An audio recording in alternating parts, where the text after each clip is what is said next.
What's up, well, welcome back to the channel. I'm back on university campus today to find out how teaching has been adapted due to the new COVID restrictions. I'll also be showing you guys around the facilities we've got here. Later on in the video, I've also invited the head of the department as well as other lecturers to answer the questions you guys have been asking me. But before we get started, don't forget to hit the subscribe button if you want to know more about what life is like as a physio student in London. And because I'm already in the gym, I'll show you guys around this place. On the right side, we've got stairs, and we use that to learn different gait patterns going up and down the stairs. We've also got a speaker, and we'll be using that obviously because everyone will be wearing face masks and it'll be hard to shout down this gym. On the left side, we've got a dual cable machine, some benches, some small dumbbells, and this is storeroom. Oh, let's have a look if it's open. Oh, we have got some walking frames, crutches. Let's see what we've got here. Oh, let's navigate my way through here. Speakers for music. We've got some cones, balls. Ooh, these are incredible. Gliding plates. So good for adductor rehab. Skipping rope, more tennis balls, bean bags, small dumbbells, rackets, load of exercise bands, resistant bands, and oh, we've got some putty. This is incredible for hand dexterity rehab. Some balls. Ankle weights. The university really promotes us to be creative with our rehab, so it's fantastic to have all these different equipment and tools for us to come up with treatments. Here we've got an armchair, and this is actually the armchair patients use in hospitals, so we really try to mimic the environment of a hospital. And we've got mirrors here, and you can tell there's a lot of tapes and stickers here for visual feedback while we do rehab. Being back in this gym actually reminds me of a tutorial we had about a year ago where we had to take our tops off and walk up and down this gym for about 10 minutes, and your partner had to analyze your gait, your walking pattern, and at the end of the session you describe what your partner's gait pattern was and others had to guess who it was. So that was really fun, definitely one of my favorite ones. And here we've got some parallel bars, an amazing set of kit for gait rehab. People can hold on to the rails and do some standing exercises as well as walking through the gate, holding onto both sides of the rail. So depending on what modules you're taking, you could have your exams here. I remember doing one here with 5-6 stations in this gym, and you were given a scenario and 10 minutes to prepare a treatment plan for that scenario where one of your friends will be your model, and you're allowed to use any tools and equipment you can find in this gym. So anything I showed you earlier in the storeroom, you could use those for your treatment. So it was fun, but not fun at the same time, if you know what I mean. Right, time to take you guys into your other rooms. So coming through the front door, here's the main reception area. I remember there used to be a lot of sofas around here, but obviously because of the new restrictions, we now have socially distanced tables. Let's have a look at this skill room. We've got some more equipment over here. We've got hospital beds. Oh, check this out. This is the cricket. We use this for standing practices with the patients. And obviously these equipment will make our learning a bit more practical and more realistic to our real life situations, and we share these with the occupational therapists as well.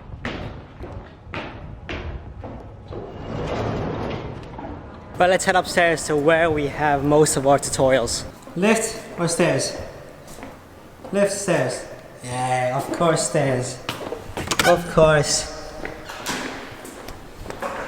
Because we're all health advocates, I remember at the start of the year, whoever doesn't walk and takes a lift instead gets quite a lot of stick from the rest of the group. It's actually incredible how many of these antibacterial wipe stations there are in this building.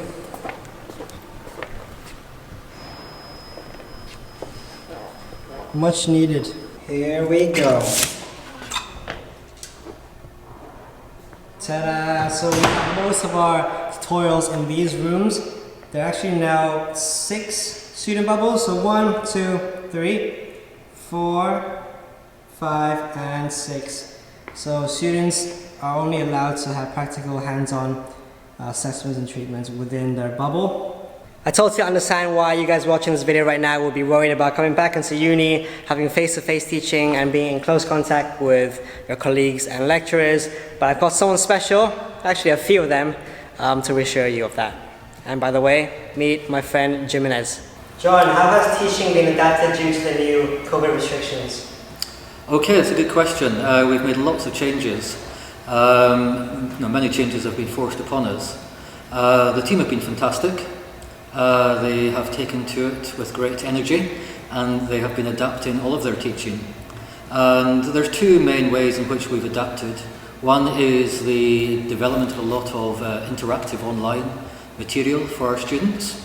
So this is where we've been making lots of video resources of clinical techniques, assessments, treatments, so that students can link in wherever they are and access that learning material. But also we've been delivering a lot of live interactive sessions through something, we use something called Blackboard Collaborate. This is an online platform that's been developed for education, and our team use this regularly now. So we will arrange for our students to link in, and we'll have interactive lectures and seminars with them so they can discuss with us, ask questions and learn material at hand. So this has been very positive actually, and students have found this a really good way of engaging with the programme. The other thing that we've had to do obviously is adapt our teaching here on the campus. And we have lovely clinical skills rooms all set up to accommodate 24 students at a time, but we've had to adapt the way that we deliver the teaching in those rooms. Simple things like ensuring adequate distancing within the classrooms. So during the sessions, students are arranged into student bubbles, the term we use, and this is where students are arranged as very small groups of 4, and this is the group in which they will practice their clinical skills. So they're allowed to practice on each other, but they're not allowed to practice on any other student outside of that bubble. And it's just a simple way of preventing spread of infection. Within the classes, we of course wear all the usual personal protective equipment. We have masks, visors, aprons, gloves. Not that you have to wear those all the time, but of course, when there is a technique being practiced, particularly maybe the techniques around the shoulder, we will put on the full PPE equipment. Whereas if we're doing a seminar where there's no contact, we might just wear the visor. So we adapt to the situation at hand, but all the time making sure that our students are safe. Other things, routines such as regular hand washing, use of hand sanitizer, washing down equipment before and after use, washing hands between practicing on different students, all the usual routines that you would expect to see. And of course, it's the sort of thing our students are experienced at when they go out on their clinical placements. These are the normal procedures that are now part of clinical practice. This is the new working environment. Yeah. So students have to get used to it here on campus before they go out into the hospitals. And our aim is that by the time they reach the hospitals, it's just second nature to them, it's all routine, and it's just normal. That was super informative, John. Amazing, amazing. How has the pandemic really affected? Just ran out of battery, so we're back at it again. Has the global pandemic affected students' placements in any way? Yes, clearly, yes. In the acute stages of the pandemic, placements were disrupted quite severely, and you can imagine hospitals were under severe strain, and it was very difficult for them to provide placements in the normal way. So placements in the normal sense nearly all stopped for a period of time, and then we've been going through a process of adapting them, delivering them in different ways, and I must say thankfully recently we are starting to get back to normal with the number of placements being provided getting back to normal levels. We still have some catching up to do for the people who've had delayed placements. But it's very reassuring to see that the hospitals in particular have really stepped up and are starting to provide more placements. And it's in their interest, of course. Providing placements is the main way in which they secure their new staff. So they want students to come out on placement, they want them to finish their programme and get out into the jobs market so that they have the new batch of physiotherapists to employ. So very disruptive, and the students were incredibly resilient, incredibly adaptive at dealing with that upheaval, but they've done really well. You know, they've stuck with it, They've often found their own placements or worked with the staff to innovate and develop new types of placements. And I must say that some of the placements that have occurred have been absolutely fantastic. There's been online placements, research placements. It's been fantastic to see. But yes, so thankfully we are now getting back towards normal, and we're feeling quite assured that things will be back to normal for the coming year.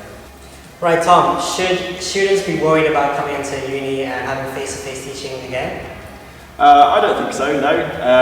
Admittedly, I was a little worried before I kind of came back to campus and got to see how it was all going to be, how it was going to be delivered, but you know, we've got the tech in situ now, so we've got rooms and microphones in, we've got a little bubble set up, we've done some practice runs and running the online sessions as well. So I was a little bit nervous to start with, but actually really I'm just now really excited to start doing face-to-face teaching again. Admittedly, people will have masks on, but it's just really good fun. The tutorial sessions are enjoyable, they're hands-on, and yeah, I'm just excited to get started again, really.